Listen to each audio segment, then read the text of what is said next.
সবাই মিলে সবাই মিলে কাজ করি।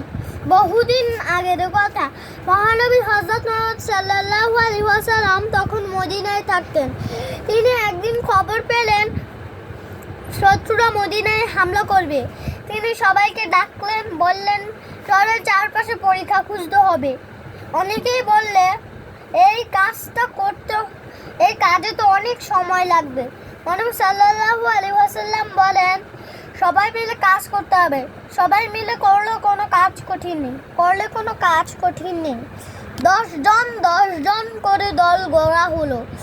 কোন দল কতটুকু মাটি কাটবে ঠিক করা হলো।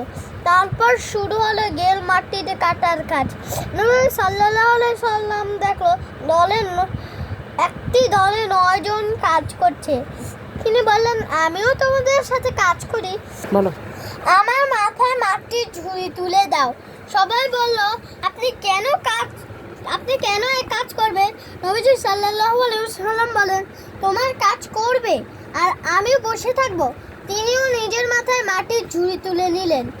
কয়েকদিনের মধ্যে পরীক্ষা খোঁড়া শেষ হলো।